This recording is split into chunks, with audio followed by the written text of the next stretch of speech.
Quand mes parents ont appris que j'avais perdu mon emploi, ils ont payé mon propriétaire 1000 $ pour m'expulser immédiatement. Maman a ri, il faut tomber avant de pouvoir changer. Papa a ajouté, dormir dehors t'apprendra. J'ai raccroché et j'ai passé un appel. 1 minute plus tard, maman a paniqué. 3 minutes plus tard, papa a hurlé, que as-tu fait? Il n'avait aucune idée de qui j'avais appelé. Je m'appelle Dana. J'ai 28 ans. Et lors du pire mardi de ma vie professionnelle, je suis sorti d'une salle de conférence sans emploi. 40 minutes plus tard, mon propriétaire a appelé et a dit, il faut que vous partiez d'ici vendredi. Je pensais qu'il réagissait aux rumeurs concernant le licenciement jusqu'à ce que sa voix baisse. Vos parents m'ont offert 1000 $ pour résilier votre bail immédiatement. J'ai d'abord appelé ma mère. Elle a ri. Il faut tomber avant de pouvoir changer. Mon père a pris le téléphone et a ajouté, dormir dehors t'apprendra. Ils n'ont pas demandé si j'avais des économies. Ils n'ont pas demandé si j'avais un endroit sur où aller. Ils avaient déjà décidé que l'humiliation était une leçon et que ma maison était la salle de classe. J'ai raccroché avant que l'un ou l'autre puisse entendre ma respiration changer. Puis mon propriétaire m'a envoyé une capture d'écran de la confirmation de paiement. C'était leur erreur. L'argent ne provenait pas d'un compte personnel. Il provenait d'un compte qu'ils n'avaient pas le droit d'utiliser pour une punition familiale privée.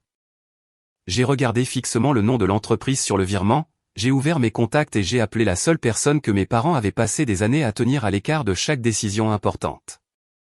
J'ai expliqué ce qui s'était passé en moins de 30 secondes. La réponse a été calme. Transférez-moi tout. Ne les prévenez pas. 1 minute plus tard, ma mère a appelé 6 fois. 3 minutes plus tard, mon père a finalement réussi à me joindre et a crié, que as-tu fait? J'ai regardé le message d'expulsion sur mon écran et j'ai dit, la même chose que vous m'avez appris à faire. Je me suis protégé. Ils n'avaient toujours aucune idée de combien cet unique appel allait leur coûter. Avant de vous dire qui a répondu et pourquoi mes parents ont paniqué si vite, dites-moi quelle heure il est où vous êtes, d'où vous regardez et quel temps il fait là-bas. Est-ce que cela correspond à votre humeur aujourd'hui? Je suis curieuse de voir jusqu'où cette histoire voyagera. Mon propriétaire s'appelait Gary. Je louais chez lui depuis 4 ans, payais à temps, et il me restait encore 7 mois sur mon bail. Quand j'ai exigé une raison écrite pour me forcer à partir, il a refusé. Je suis restée silencieuse jusqu'à ce que le silence le rende nerveux. Finalement, il a admis que mes parents avaient appelé avant même que j'aie vidé mon bureau. Ils ont dit que perdre mon emploi n'était pas une conséquence suffisante. Ils me voulaient effrayée, désespérée et prête à rentrer à la maison sous leurs règles. Ils lui ont offert 1000 $ et ont promis de couvrir tout problème si je résistais. Gary a insisté sur le fait qu'il n'avait pas déposé l'argent. C'était un virement électronique, a-t-il dit, et il pouvait le renvoyer. Je lui ai dit d'envoyer la preuve. Il a refusé jusqu'à ce que je lui rappelle qu'il venait de menacer d'expulser une locataire avec un bail valide parce que 2 étrangers l'avaient payé. Une capture d'écran est arrivée 30 secondes plus tard. La description du virement indiquait « Provision pour service de conseil ». L'expéditeur était iFamily Property Group. Mes parents, David et Suzanne, géraient cette entreprise. Elle possédait des maisons de location dans tout le comté et se présentait comme une entreprise éthique et centrée sur la famille. Mon père donnait des conférences sur la responsabilité personnelle. Ma mère publiait des bulletins d'information sur les communautés stables. Pourtant, ils avaient utilisé l'argent de l'entreprise pour acheter le contrôle de mon domicile privé, puis avaient déguisé le paiement en travail de conseil. Ce qu'ils semblaient oublier, c'est que l'entreprise ne leur appartenait pas entièrement. Elle avait commencé avec ma grand-mère, Evelyne, et après sa mort, la propriété était passée dans une fiducie familiale. Mes parents contrôlaient les opérations quotidiennes, mais ma tante Margaret détenait la plus grande part des droits de vote et servait de fiduciaire. Elle vivait loin et assistait rarement aux réunions de famille. Mes parents la qualifiaient de froide, méfiante et obsédée par la paperasse. Leur avertissement favori était « N'implique jamais Margaret dans les affaires familiales ». Des années plus tôt, j'avais travaillé un été au bureau de l'entreprise. J'ai regardé Margaret questionner des reçus manquants pendant que mon père plaisantait en disant qu'elle s'inquiétait trop. Après une réunion tendue, elle m'a donné son numéro direct. « Tu remarques ce que les gens essaient de ne pas voir » a-t-elle dit. « Appelle-moi si jamais les chiffres ne correspondent plus à l'histoire. » Avant d'utiliser ce numéro, j'ai appelé ma sœur aînée, Émilie. Je voulais croire qu'elle ne savait rien. Elle a répondu joyeusement et a dit, « J'ai entendu dire que tu avais enfin la remise à zéro dont tu as besoin. » Ces mots semblaient répétés. Quand je l'ai interrogée sur le paiement, elle est devenue silencieuse, puis a dit, « C'est l'argent de l'entreprise. Ce n'est pas comme s'ils avaient vidé ton compte. » Cette phrase m'a dit qu'elle savait tout. 2 ans plus tôt, j'avais aidé à payer les frais de certification d'Émilie quand elle était entre 2 emplois. Quand je le lui ai rappelé, elle a ri. C'était différent. J'avais un plan. J'ai demandé si elle avait suggéré de contacter Gary. Elle m'a accusé d'être dramatique et a dit qu'un peu de peur pourrait me rendre plus ambitieuse. J'ai mis fin à l'appel et je me suis assise sur le bord de mon lit, fixant la capture d'écran. Ce n'était pas la première fois que mes parents qualifiaient la cruauté d'amour vache. À 13 ans, après un mauvais contrôle, mon père a enlevé la porte de ma chambre parce que l'intimité était censée être un privilège. Quand j'ai changé de spécialité à l'université, ma mère a appelé des parents et m'a décrite comme instable. Quand Émilie avait besoin d'aide, c'était du soutien familial. Quand j'avais besoin d'aide, c'était de la faiblesse. Mais cette fois, ils avaient laissé une trace. La fausse étiquette de paiement comptait. Le compte de l'entreprise comptait. Le bail valide comptait. Ils s'attendaient à ce que je panique, que je supplie et que je retourne vers eux. Au lieu de cela, j'ai appelé Jake, mon ami le plus proche. Sa première réponse a été imparfaite. Peut-être qu'ils pensent qu'ils aident, mais il s'est ensuite arrêté. Non, payer ton propriétaire dépasse toutes les limites. Il m'a dit de sauvegarder la capture d'écran à plusieurs endroits, de télécharger mon bail et d'écrire chaque détail pendant que c'était frais. Puis il a demandé, qui peut geler ça avant qu'il ne réécrive l'histoire? J'ai regardé le numéro de Margaret. Pendant des années, mes parents avaient contrôlé chaque conflit en le gardant au sein de la famille où ils pouvaient décider de ce qui était vrai. J'ai appuyé sur appeler et j'ai attendu. Margaret a répondu à la 2e sonnerie. Dana, a-t-elle dit. C'est inattendu. Je lui ai dit que j'avais perdu mon emploi, mais je n'ai pas fait de pause pour la sympathie. J'ai décrit la demande de Gary, l'offre de mes parents et le virement de High Family Property Group. J'ai transféré la capture d'écran tout en parlant. Elle est restée silencieuse assez longtemps pour que j'entende mon propre pouls. As-tu le bail et ses messages, a-t-elle demandé. Oui. Le conseil d'administration a-t-il approuvé un contrat de conseil avec ce propriétaire? Non, il n'est pas consultant. Transfère tout. Ne préviens pas tes parents. Ne menace pas le propriétaire. Je suspends l'accès au compte discrétionnaire et j'envoie un avis de préservation. J'ai demandé comment elle pouvait agir si vite. Je suis la fiduciaire et le membre majoritaire votant, a-t-elle répondu. Je peux arrêter un paiement non autorisé avant que quelqu'un ne fabrique une raison pour cela. Mon téléphone a commencé à vibrer. Ma mère a appelé 1 fois, 2 fois, puis 6 fois. Margaret a expliqué que l'accès au compte avait été gelé et que le conseil de l'entreprise avait ordonné à toutes les personnes impliquées de préserver les dossiers. 3 minutes plus tard, mon père a appelé. Un message est apparu. Réponds-moi maintenant.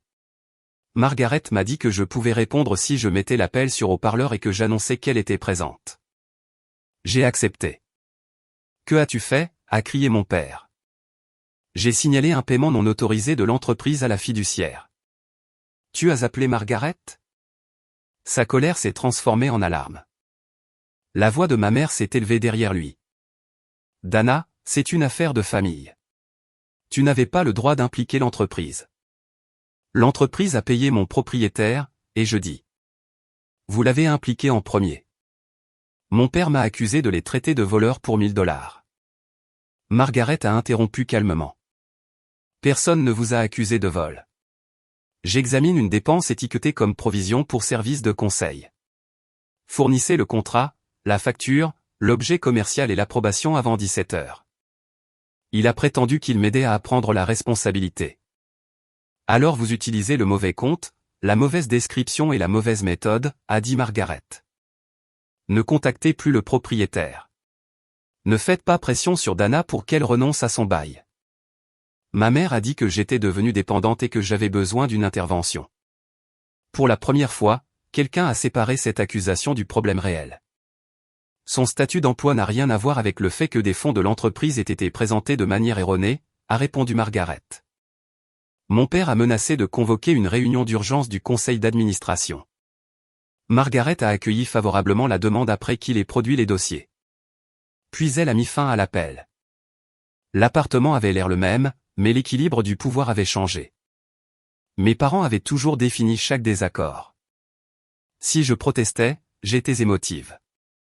Si je posais des questions, j'étais irrespectueuse. Si j'impliquais quelqu'un d'autre, je trahissais la famille. Leur véritable avantage n'avait jamais été la sagesse. C'était l'isolement. Jake est arrivé avec des courses, des chargeurs et un bloc-notes. Au lieu de me dire quoi faire, il a demandé ce dont j'avais besoin. Nous avons créé une chronologie. J'avais été licencié à 9h12. J'ai appelé mes parents à 9h47. Gary m'a contacté à 10h18. Cela signifiait que mes parents l'avaient joint presque immédiatement. Ils n'avaient pas passé des heures à s'inquiéter. Ils étaient passés directement de l'annonce d'une mauvaise nouvelle à l'exécution d'une punition. Cet après-midi-là, une avocate spécialisée dans le droit des locataires, nommée Rachel Moreno, m'a appelé. Elle a expliqué qu'un propriétaire ne pouvait généralement pas annuler un bail à durée déterminée sans motifs légaux ou contractuels. Accepter de l'argent de tiers pour expulser une locataire légitime pouvait entraîner une responsabilité sérieuse. Elle m'a dit de communiquer uniquement par écrit et a demandé à Gary de confirmer s'il avait l'intention d'honorer mon bail.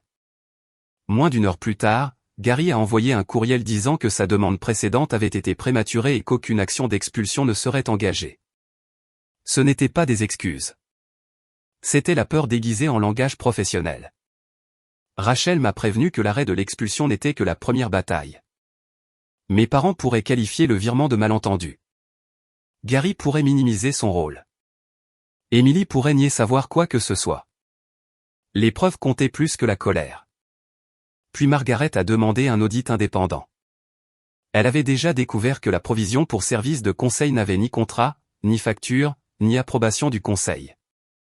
En cherchant dans des dossiers plus anciens, elle a vu des voyages personnels décrits comme des visites de sites, des dîners de famille étiquetés relations avec les locataires, et des dépenses liées à Emily cachées dans des comptes marketing. Je me souvenais avoir vu des entrées similaires pendant mon été au bureau. Mon père m'avait dit que la comptabilité était trop compliquée pour que je la comprenne. Ce soir-là, Margaret a envoyé une seule phrase. Les chiffres ne correspondent pas à l'histoire depuis longtemps. Mes parents avaient essayé d'acheter mon expulsion pour $1000. Avant le coucher du soleil, ce paiement avait déclenché un examen de plusieurs années de dépenses de l'entreprise. Le lendemain matin, mes parents ont commencé à réécrire l'histoire. Ma mère a envoyé un courriel à Margaret disant que l'argent était une incitation temporaire à la relocalisation destinée à me protéger des loyers futurs. Mon père a produit un accord de conseil d'une page décrivant Gary comme un conseiller en résilience des locataires. La ligne de signature était vierge et les métadonnées du fichier montraient qu'il avait été créé après que Margaret ait demandé des preuves. Ils avaient fabriqué une explication après s'être fait prendre. Mon père a appelé d'un autre numéro. « Tu es en train de détruire l'entreprise que ta grand-mère a bâtie », a-t-il dit. « Non. Vous l'avez utilisé pour me punir. » Il a prévenu que Margaret m'utilisait pour prendre le contrôle. Pendant un instant, le doute a fait surface. Mes parents avaient passé des années à nous dire que chaque parent avait des motifs cachés. Puis j'ai regardé la fausse étiquette, le nouveau document et le message d'expulsion. Les faits ne devenaient pas moins vrais parce que les exposés pouvaient changer le pouvoir. Il a terminé en disant « Tu ne tiendras pas un mois sans nous ». Cette phrase m'est restée car une partie de celle-ci pourrait devenir vraie. J'avais des économies limitées, 2 semaines d'indemnité de départ et pas d'emploi. Gagner le litige sur le bail ne reconstruirait pas ma vie. Je ne pouvais pas faire de la vengeance mon seul plan ou laisser mes parents rester au centre de chaque décision. Jake et moi avons divisé la crise en 4 domaines, logement, protection juridique, emploi et argent. Rachel a obtenu la confirmation écrite que mon bail restait actif. J'ai réduit mes dépenses et calculé combien de temps je pourrais payer le loyer. Ensuite, j'ai contacté d'anciens collègues et clients. Demander de l'aide était humiliant car mes parents m'avaient appris à traiter le besoin comme un échec. Jake a contesté cela. « Tu ne demandes à personne de te porter », a-t-il dit. « Tu leur fais savoir que tu es disponible. » Mon premier entretien s'est mal passé. Quand le responsable du recrutement a demandé comment je gérais les conflits, je me suis souvenu de mon père qui criait et j'ai perdu le fil de mes pensées. L'entretien s'est terminé plus tôt. Je suis sorti convaincu que mes parents avaient eu raison à mon sujet. Jake n'a pas offert de faux éloges. Celui-là a fait mal, a-t-il dit. Apprends ce que tu peux et laisse le reste appartenir à aujourd'hui.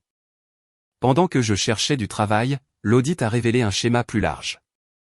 Sur plusieurs années, mes parents avaient utilisé les fonds de l'entreprise pour des voyages personnels, des rénovations domiciliaires, les adhésions professionnelles d'Emily et des événements familiaux. Certaines dépenses auraient pu avoir des éléments professionnels, mais les approbations manquaient et les descriptions étaient vagues. De l'argent avait également été déplacé des réserves d'entretien vers des comptes discrétionnaires sans autorisation appropriée. Emily a appelé après que sa carte de crédit d'entreprise ait cessé de fonctionner. Je ne savais pas qu'elle en possédait une. Elle m'a accusé de ruiner le renouvellement de sa certification. J'ai demandé si elle était une employée. Elle a prétendu qu'elle aidait à l'image de marque, mais l'auditeur n'a trouvé aucun contrat, aucun registre de paie ou projet documenté. Puis elle a révélé le plan que mes parents n'avaient pas admis. Ils allaient te laisser rester au chalet du lac une fois que tu te serais excusé. Le chalet appartenait à l'entreprise. Mes parents avaient l'intention de me forcer à quitter mon appartement légal, de me faire croire que je n'avais nulle part où aller, puis de m'offrir un logement contrôlé si je me soumettais à leurs règles. Ils voulaient créer l'urgence et se présenter comme les sauveteurs. Merci, et je dis. Pourquoi? Pour avoir expliqué le plan. J'ai documenté ces paroles. Rachel a également exigé les messages de Gary avec ma famille. Faisant face à sa propre exposition, il les a remis. Ma mère avait écrit, elle va paniquer, mais ne reculez pas. Mon père avait écrit, une fois qu'elle n'aura nulle part où aller, elle rentrera à la maison et écoutera.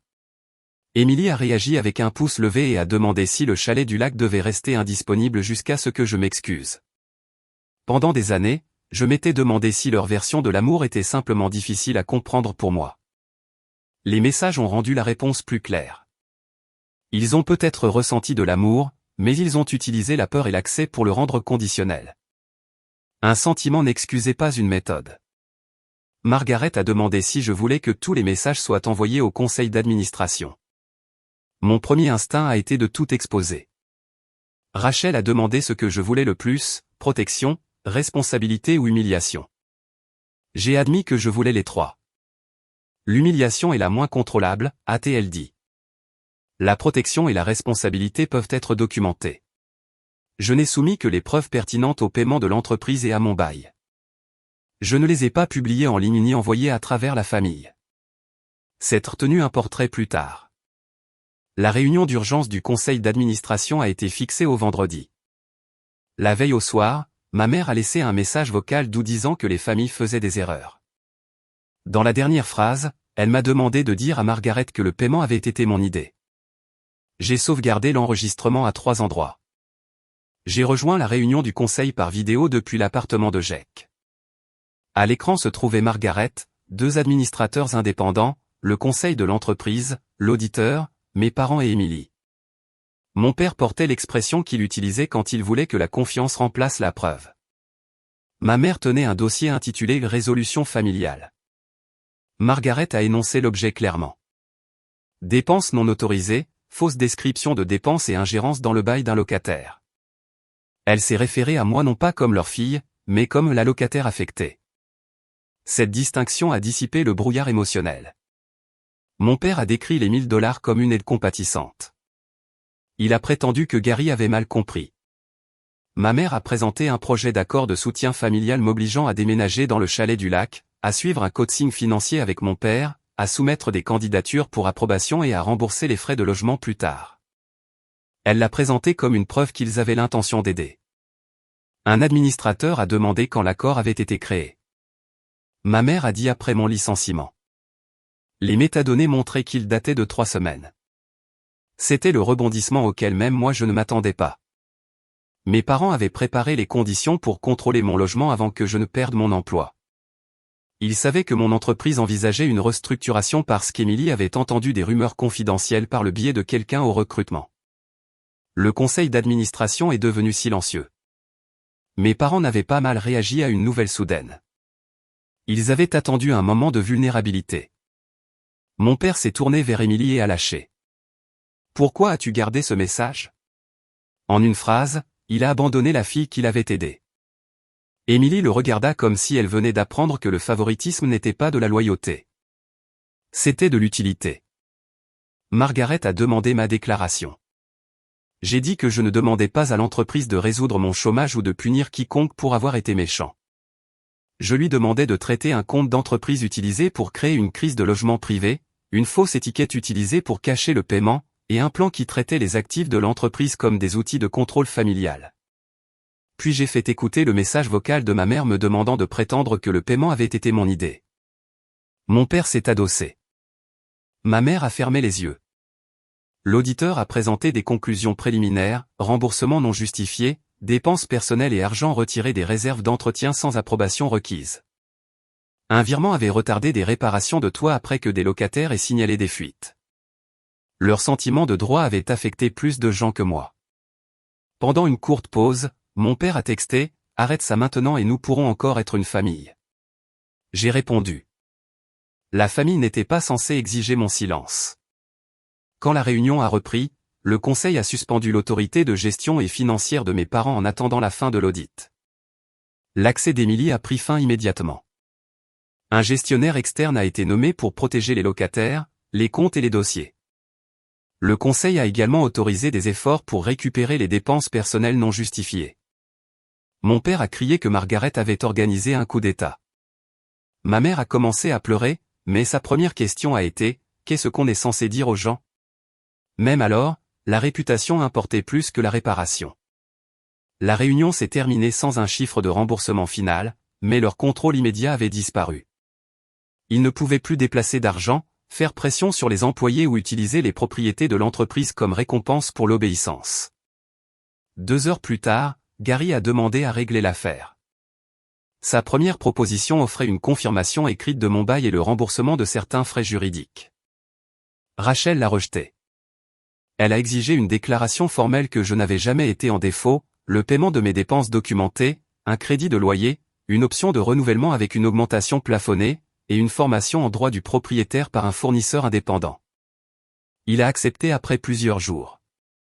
L'homme qui a essayé de transformer ma maison en une transaction devait maintenant signer des termes protégeant ma location. Ce même après-midi, l'entreprise de marketing de mon entretien raté m'a rejeté. Pendant un instant, la vieille histoire est revenue en force. Sans emploi, instable, incapable de survivre sans mes parents. Puis une ancienne cliente nommée Noire a envoyé un courriel. Je l'avais contactée plus tôt dans la semaine. Elle avait besoin d'un stratège contractuel pour 3 mois et a demandé si je pouvais commencer lundi. Le salaire était légèrement inférieur à mon ancien salaire et le poste était temporaire. Ce n'était pas un sauvetage magique. C'était un travail que j'avais mérité grâce à une relation professionnelle établie avant la crise. J'ai accepté. Jake et moi avons célébré avec des plats à emporter sur le sol de mon appartement, entouré de boîtes que je n'avais plus à emballer. Émilie m'a envoyé un message. Papa dit que c'est de ta faute. Maman n'arrête pas de pleurer.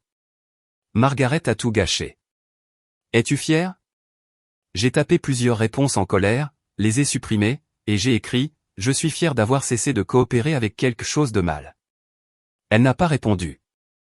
Au cours du mois suivant, l'audit est devenu plus difficile à ignorer pour mes parents.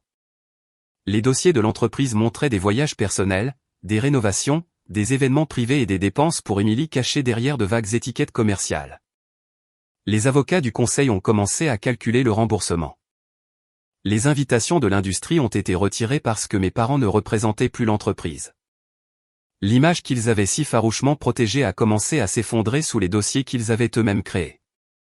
Ma mère a appelé d'un numéro inconnu et a dit « Tu as pris ma réputation. Vous l'avez bâtie sur une histoire qui n'était pas vraie », et je répondu.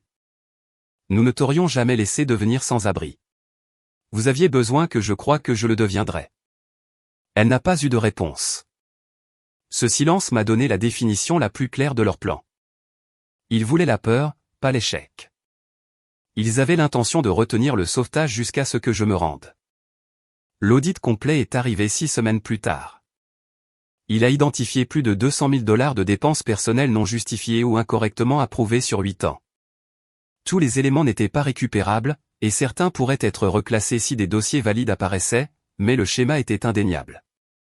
Le conseil a définitivement retiré mes parents de la direction, annulé les salaires et les avantages liés à leur poste, et a exigé un remboursement substantiel. Ils ont conservé une participation minoritaire, mais ont perdu les comptes de dépenses, les véhicules et l'autorité qui avaient soutenu leur image publique. Un gestionnaire externe a restitué l'argent aux réserves d'entretien et a ouvert un processus de plainte pour les locataires. Les problèmes que mon père avait écartés ont finalement été traités. L'entreprise a commencé à se comporter comme l'entreprise éthique que mes parents avaient vantée. Rachel a proposé une résolution distincte pour mon cas. Mes parents rembourseraient les coûts non couverts par Gary, signeraient un accord de non-ingérence, cesseraient de contacter mes employeurs et propriétaires, et reconnaîtraient que je n'avais jamais demandé le paiement. En échange, je ne poursuivrai pas d'autres actions civiles à moins qu'ils ne violent l'accord. Mon père a refusé parce que signer le ferait paraître coupable. Puis la demande de remboursement du conseil a mis la pression sur leurs finances. Pour en satisfaire une partie, ils ont vendu le chalet du lac. La même propriété qu'ils prévoyaient de m'offrir seulement après que je me sois excusé. Le symbole de leur contrôle est devenu une partie de l'argent utilisé pour réparer les dommages. Ils ont signé 2 jours avant que Rachel ne prévoie de déposer une plainte. L'accord leur interdisait d'interférer avec mon logement ou mon travail, d'effectuer des transactions en mon nom, ou de prétendre publiquement que j'avais demandé l'expulsion. Il contenait également une reconnaissance écrite qu'ils avaient initié le paiement pour me faire pression de quitter mon appartement. Ce n'étaient pas des excuses, mais c'était la vérité qu'ils ne pouvaient plus réécrire. Émilie a également subi des conséquences. Son cabinet de recrutement a examiné comment elle avait obtenu et partagé la rumeur de restructuration. Elle a été mise en congé puis a démissionné. Elle m'a appelé, furieuse. « Tu as détruit ma carrière », a-t-elle dit. « Tu as transmis des informations confidentielles pour qu'ils puissent planifier comment me coincer. Je ne pensais pas qu'ils le feraient vraiment. Tu as réagi au plan avec un pouce levé. » Elle est devenue silencieuse, puis a admis. « Ils ont toujours dit que tu pensais être meilleur que nous. Je voulais qu'ils voient que j'étais loyal. » Pour la première fois, j'ai compris son rôle sans l'excuser. Mes parents la récompensaient quand elle servait leur récit et la blâmaient dès que ses messages devenaient des preuves. Le favoritisme l'avait fait se sentir en sécurité, mais seulement tant qu'elle restait utile. J'espère que tu apprendras qui tu es quand la loyauté n'est pas l'obéissance, et je dis. Je ne peux pas faire ce travail pour toi.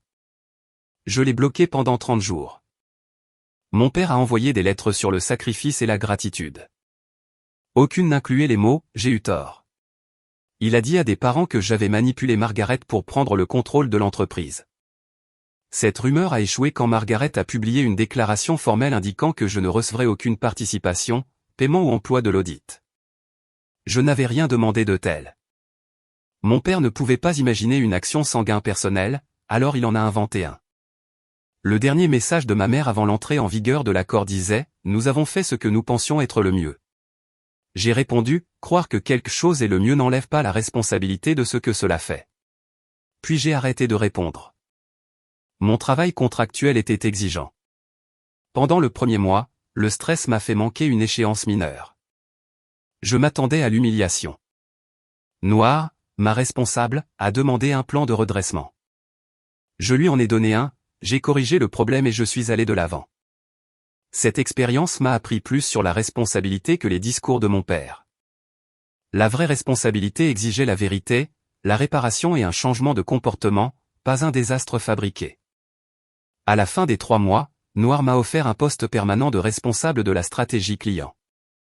Le salaire correspondait à mon ancien emploi et les conditions étaient meilleures. J'ai négocié avant d'accepter. Ce détail comptait. Je ne saisissais pas le premier sauvetage offert par peur. J'examinais, je demandais et je choisissais. La nuit où j'ai signé, je me tenais à côté de la porte de mon appartement. Des mois plus tôt, mes parents l'avaient traitée comme un levier qu'ils pouvaient tirer. Maintenant, elle était simplement mienne, à ouvrir ou à fermer. Je ne me sentais toujours pas triomphante tous les jours. Certains matins, la famille que je croyais avoir me manquait. Certaines nuits, je rejouais les appels et je me demandais si j'aurais pu gérer les choses en privé. Puis je me souvenais que c'était précisément la confidentialité qui les avait protégés. Ils avaient compté sur ma honte plus qu'ils n'avaient compté sur la coopération de Gary. Leur punition ne m'avait pas rendue plus forte. L'arrêter, si. Partie 7. La maison que j'ai choisie. 6 mois après le licenciement, Margaret m'a invité à l'assemblée annuelle de l'entreprise. J'ai décliné l'apparition formelle, mais je l'ai rencontrée pour un café après. Elle m'a dit que les réparations étaient en cours, que les contrôles financiers avaient été réécrits et que les locataires pouvaient signaler des problèmes sans passer par mes parents. L'entreprise avait récupéré assez d'argent pour restaurer ses réserves. Mes parents restaient propriétaires sur le papier, mais n'avaient aucune autorité opérationnelle. Leur plan de remboursement se poursuivrait pendant des années. « Regrettes-tu de m'avoir appelé ?» demanda Margaret. J'ai considéré le coup. Ma relation avec mes parents était devenue une frontière légale. Émilie et moi nous étions à peine parlés. Des parents éloignés avaient choisi leur camp. Il n'y avait aucune version de la justice qui restaurait la famille que je pensais exister. Non, et je dis. Je regrette qu'il ait été nécessaire de t'appeler. Elle a hoché la tête. C'est généralement ce que l'on ressent avec la responsabilité. J'ai demandé pourquoi elle m'avait donné son numéro des années plus tôt. Elle a dit, ma grand-mère a un jour prévenu que les entreprises familiales échouent quand les parents confondent l'accès avec la propriété et l'affection avec la permission. Margaret soupçonnait des lignes floues depuis des années. Mais les explications arrivaient toujours avant l'épreuve. Le paiement à Gary était différent. Une fausse étiquette, un but privé, un témoin coopératif et une victime directe prête à parler. Tu ne les as pas ruinés, a-t-elle dit. Tu les as interrompus. Mes parents ne sont pas devenus sans abri ni n'ont disparu. Leurs conséquences étaient sérieuses, pas théâtrales. Ils ont déménagé de leur grande maison à une plus petite maison de ville. Mon père a pris un travail de consultant qui exigeait de vraies factures et une approbation externe. Ma mère a cessé de parler lors d'événements de l'industrie. Émilie a plus tard trouvé du travail en dehors du recrutement après avoir suivi un cours d'éthique. Leurs vies ont continué, mais sans l'autorité et l'image qui les protégeait autrefois des questions. 3 mois après avoir signé l'accord, ma mère m'a envoyé un courriel pour demander à me rencontrer. Elle a suivi les règles et ne m'a pas fait pression, alors j'ai accepté 30 minutes dans un café public. Au début, elle a parlé de l'embarras, de l'audit et de la maison. J'ai attendu. Finalement, elle a dit, j'ai eu tort d'appeler Gary. C'était la première acceptation directe de responsabilité que j'entendais d'elle. Elle a admis que l'accord de soutien familial avait été préparé avant mon licenciement. Elle a admis qu'il prévoyait de me faire croire que je n'avais nulle part où aller, puis de proposer le chalet du lac seulement si j'acceptais leurs conditions. Pourquoi, ai-je demandé. Parce que tu prenais des décisions sans nous, a-t-elle dit. Ton père pensait que tu t'éloignais trop. Voilà. Ils n'avaient pas craint mon échec. Ils avaient craint mon indépendance. Je lui ai dit que je n'étais pas prête pour une relation normale et que je ne le serais peut-être jamais. Des excuses sans changement constant ne rouvriraient pas ma vie. Elle a pleuré, mais elle n'a pas discuté. Quand notre temps a été écoulé, elle a demandé la permission d'envoyer un autre courriel dans un mois. J'ai dit oui. Mon père a pris un chemin différent. Il m'a posté une copie de l'accord signé avec une note. Tu as gagné. Je l'ai retourné avec la mienne. Ce n'a jamais été un concours. Je voulais que vous arrêtiez. Il ne m'a pas recontacté. Certaines personnes s'attendaient à ce que je publie chaque message, que je reprenne l'entreprise ou que je célèbre chaque perte. Je n'ai fait aucune de ces choses. J'ai gardé mon appartement, récupéré mes frais, sécurisé mon travail, protégé mon nom et forcé les personnes qui utilisaient l'argent comme une arme à rembourser ce qu'elles avaient détourné. Leur autorité a pris fin. Leurs actions sont devenues des dossiers qu'ils ne pouvaient pas réécrire. C'était suffisant. Le premier anniversaire de mon licenciement, j'ai renouvelé mon bail. J'ai lu chaque clause, posé une question à Rachel et signé. Puis j'ai accroché les clés au crochet en laiton à côté de ma porte. 1 an plus tôt, je pensais que perdre mon emploi signifiait perdre la preuve que j'étais capable. Mes parents ont essayé de transformer cette peur en obéissance. Leur plan m'a montré où mon pouvoir s'était réellement caché, dans les documents, les limites, les témoins et la volonté de chercher de l'aide avant que la panique ne devienne une reddition. Jake est resté mon ami, pas mon sauveur. Nous n'étions pas d'accord. Il me disait quand je devenais consumé par l'audit et je lui disais quand ses conseils semblaient trop simples. Il n'a pas remplacé ma famille. Il m'a aidé à reconnaître les relations où le soutien n'exigeait pas la soumission. Noir m'a plus tard promu pour former de jeunes stratèges. La leçon que je répétais le plus était simple. Les erreurs sont des informations, pas une identité. Les gens grandissent grâce à la vérité, aux outils et à l'espace pour réparer. Pas quand quelqu'un fabrique une crise et appelle ça de l'amour. Émilie a finalement envoyé un courriel. Je les ai aidés à te coincer parce qu'être utile pour eux me faisait sentir en sécurité. Je suis désolé. J'ai attendu 2 semaines avant de répondre. Je l'ai remercié d'être honnête et j'ai accepté des courriels occasionnels. Rien de plus. Ce n'était pas une réconciliation. C'était une fenêtre déverrouillée dans une maison dont les portes restaient fermées. Ma mère a continué à écrire mensuellement. J'ignorais les messages défensifs et reconnaissais ceux qui étaient responsables. Lentement, elle a appris que l'accès n'était pas garanti par le titre. Il se construisait par la cohérence. Mon père a choisi le silence, et j'ai cessé d'interpréter ce silence comme une punition. De la part de quelqu'un qui avait utilisé les mots pour me contrôler, cela ressemblait à la paix. Les $1000 n'ont jamais vraiment concerné le loyer. C'était le prix que mes parents ont payé pour acheter la peur. Ils croyaient que la peur me ramènerait à la maison. Au lieu de cela, elle a déclenché un audit, exposé des années de mauvaise conduite, mis fin à leur contrôle de l'entreprise, forcé le remboursement, leur a coûté le chalet du lac, endommagé la réputation qu'ils chérissaient et a placé des limites permanentes autour de leur accès à ma vie. Ils ont dit que je devais tomber avant de pouvoir changer. Ils avaient raison sur une chose. J'ai changé. J'ai cessé de confondre la cruauté avec la discipline. J'ai cessé de traiter le secret comme de la loyauté. J'ai cessé d'attendre que les personnes qui m'ont blessé soient d'accord sur le fait que j'avais été blessé. Plus important encore, j'ai appris que se protéger n'est pas de la vengeance simplement parce que ceux qui perdent le pouvoir appellent cela une trahison. Le matin où j'ai perdu mon emploi, je pensais que ma vie avait été réduite à un terrible appel. À midi, j'en ai passé un autre. Cet appel ne m'a pas sauvé par magie. Il a donné à la vérité un endroit où aller. Tout ce qui a suivi, organiser les preuves, faire face aux conseils, reconstruire mes revenus et faire respecter les limites, était un travail que je devais encore faire. Alors, quand mon père a hurlé, « Que as-tu fait ?» La vraie réponse n'était pas seulement que j'avais appelé Margaret. J'avais cessé de demander la permission de défendre ma propre vie. Et une fois que j'ai fait cela, leur leçon à $1000 est devenue l'erreur la plus coûteuse qu'ils aient jamais commise. Merci d'avoir regardé l'histoire jusqu'à la toute fin. Cette vidéo est complètement fictive et a été créée uniquement à des fins de divertissement, d'éducation et de réflexion dramatique.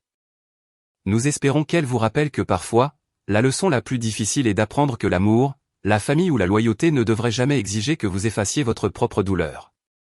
Quand les gens vous apprécient vraiment, ils ne vous demanderont pas de rester silencieux juste pour qu'ils puissent rester à l'aise.